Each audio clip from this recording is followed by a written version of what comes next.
here teaching, and I'm also here performing in Mumok through ImPulsTanz as part of the Redefining Actionism.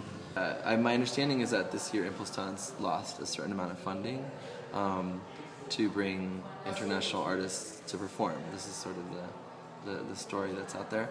And Miguel Gutierrez. I am Miguel Gutierrez. I was really hoping that they would invite a piece of mine, Age and Beauty Part 1. And originally I was hoping that it would happen last year because it's a duo with me and Mickey Marr, who was here last summer as a dance web student. That didn't happen. But then instead I was invited through this initiative of this collaboration between ImPulsTanz and Mumok to do something for the museum for this Redefining Actionism show, where they're sort of looking at actionism, which is this sort of major seminal art movement from Vienna in the mid-60s. It looks like it'll probably never come here, so I'm showing you the video instead because it's the piece I actually wish I were doing instead of the one that I'm performing tonight. And the piece I made is basically a story about how I don't want to make a piece for this situation, but how I'm also conflicted because I actually do feel a connection to the actionists because when I was here, one of the first times I came to Vienna by myself in 2004, I came across a show about the actionists in the same exact place where they're doing the show now.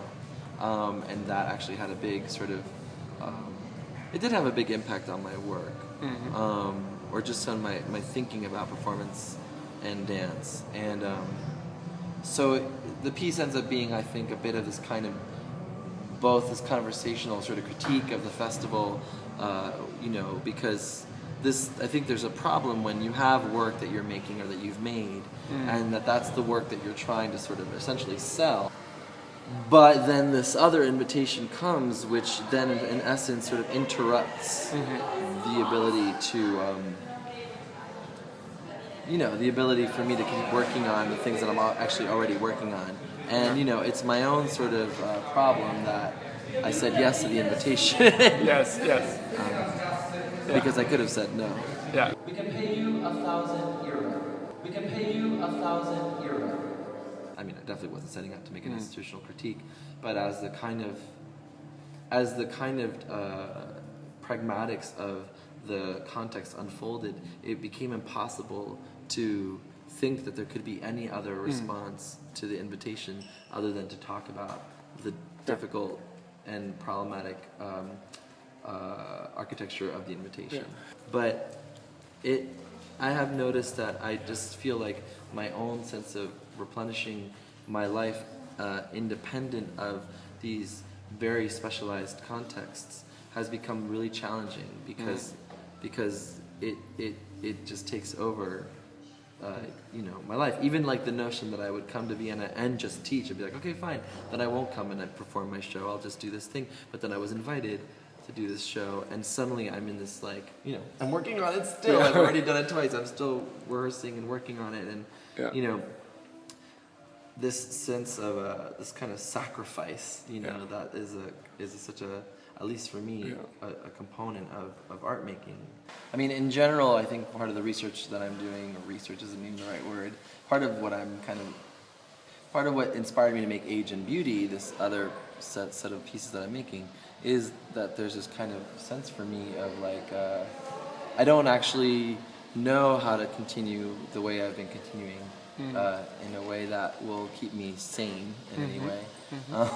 I think it's the nature of this field, and it's the nature of many art practice fields, that, you know, you kind of go kind of crazy, you know, and you feel like the only way to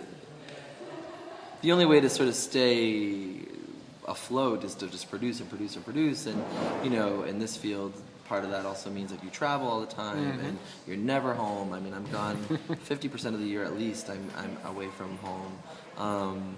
You know, and that has an enormous impact on relationships and friendships and a sense of self and identity. And then it also seems like a very strange place from which to make art, because you're suddenly articulating an experience that in fact is quite individual to you and is quite unusual for many other people. So in as much as art is on some level meant to communicate some sort of personal thing that can be expanded into other people's experiences for them to identify with, it starts to feel like, well, but who would identify with this? Yeah. And also I felt that you pointed out kind of the sense of community when you brought, Jeremy's video at the end. It's kind of, why not? Yeah. And at the same time...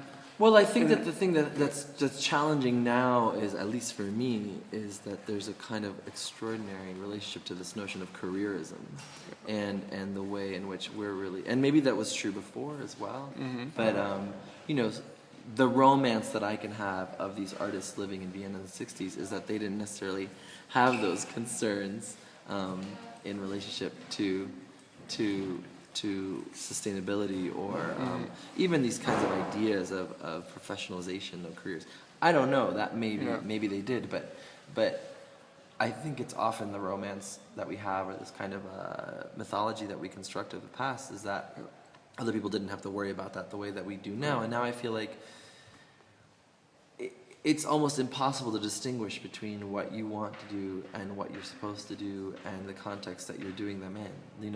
After a certain moment, once you're in this field, it feels like there is no, and maybe there never was, some sort of distinct desire for just making the work according to the terms that you want, because you're in a constant state of negotiating those terms and assessing the conditions of those terms.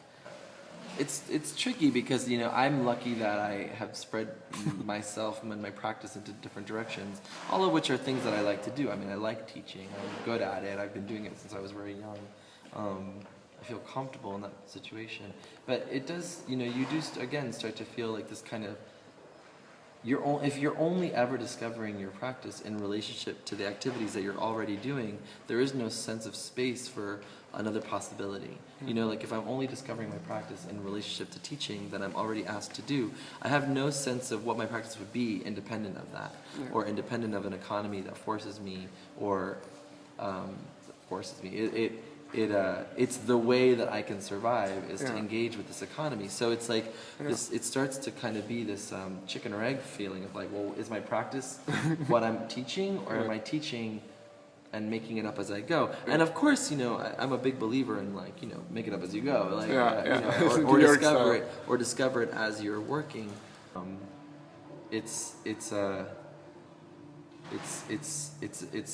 was responding to a very specific time. This idea of movements in terms of Western European or North American, particularly United States, art cultures, I think this idea of rebellion is really like, I don't know where you find it now. Yeah. I just don't know, because it's like the contexts are so predetermined. Yeah. Well, we feel a little bit hopeless. Yeah. Yeah, there is this hopelessness that I think that you pointed out. It's like we just walk out from the neighborhood. That's the only thing that we can do sometimes. Yeah. And we're getting into this, and this is certainly part of the work that I'm doing right now with Age and Beauty, especially Age and Beauty Part 2, which is centered around a lot of dialogue. There will be a fiaf, the whole thing. So. Yeah, there will be a fiaf. But, this whole thing of like how the pragmatics of art making have now become so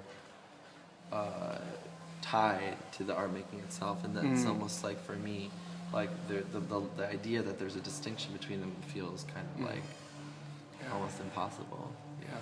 Well, I want to thank you, and I hope that we have another conversation soon, and keep rocking and finding rebellion in every corner. So, okay, and take care of yourself.